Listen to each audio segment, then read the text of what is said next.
आजको चाहिँ मेरो खतरा कुकिङ देख्न सक्छ हजुरहरूले। सुरुमा मैले चिकनलाई बोइल गरेँ, त्यसपछि प्याज मस्त काटेर देख्न सक्छ हजुरहरूले कस्तो लाग्छ। टक्क रेडिमेड मसला चाहिँ घरमै बनाएको, यो चाहिँ हाम्रो एकदमै खास मसला हो। हजुरहरूलाई कसरी बनाऊ पछि भन्छु म।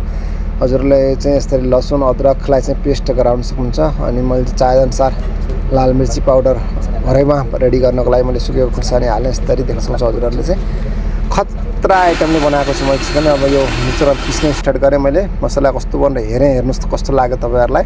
टक्क मसलाहरू चाहिँ मैले मिक्सरलाई पुछेर राखेँ सफा बनाएर। अनि यो चिकनलाई चाहिँ मस्त धोइयो मलाई, यो सेउटे कलेजा भन्छ नि, यसलाई चाहिँ मस्त धोएँ मैले खतरा तरिकाले। अब हेर्नु तावामा टक्कैमा चाहिँ कराईमा फ्राइबिनमा मैले तेल हालेँ, मसला रेडिमेड बनाएको घरको मसला प्याज लसुन टमाटर सबको रेडी बनाएर टक्क मैले प्याजलाई फ्राई गर्ने रातो हुने गरी फ्राई गरेँ।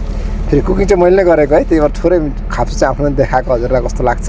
मसलाहरू हालेँ, यता मिठो भएको छैन भन्ने मलाई फिल भइरहेको छ। आफू चाहिँ नखाने फेरि है, भेजिटेरियन पऱ्यो आज केही दिनको लागि।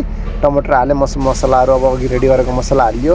त्यहाँपछि तपाईँहरूले मलाई भन्थ्यो कि खानै बनाउन नआउँदैन, तँलाई खानै बनाउन आउँदैन, हेर्नुहोस् खाना कसरी बनाउँछन् भन्ने कुरो म देखाउँछु भनेर लागेको थिएँ कि आज चाहिँ मैले। अनि मासुले हालेर मैले टक्क यस्तरी चलाएँ, हेर्नुहोस् पटपट्टि पानी नहालिकन यस्तो चलाएँ।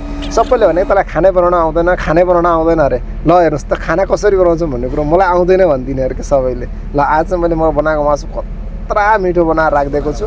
र अब टक्क फ्यामिलीहरू आउँछन्, बिहानमा खान्छन् है त। हजुरहरूलाई कस्तो लाग्छ कमेन्ट गर्नु।